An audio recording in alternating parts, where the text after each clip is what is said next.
Today we're talking about wisdom tooth planning.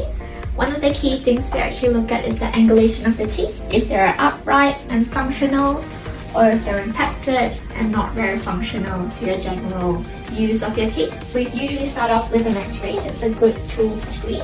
And one of the things is black and white, so we usually look for the area where the nerve comes in, and this is a major nerve that innervates the whole lower half of the jaw. Just due to the natural position, your tooth is always going to be close to this nerve. And just to put some color to the x-ray, we do look at the anatomy of your tooth.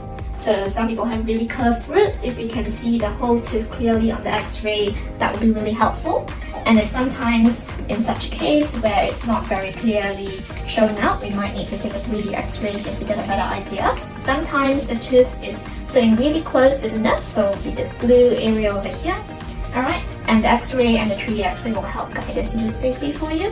The other thing that we always consider is how exposed the tooth is to the bacteria in our general dentition. And if it is in such a case where the red line would be where the gum is, and we'll get food and particles and bacteria all sneaking in all the way in here, then that will be a point to consider if we're going to take the tooth out or not.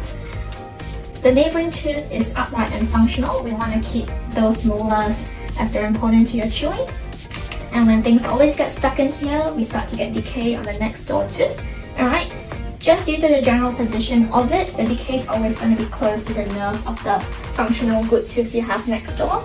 And we don't want this to lead to a big decay, and some patients, if you leave it long enough, might even require a root canal.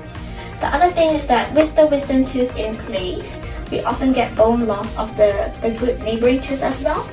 And the loss of the support, the bone on the side, can sometimes cause the tooth to start to move and wiggle, and we start to get gum issues as well if we're left in there for a long run. The other thing I want to bring up will be the upper teeth.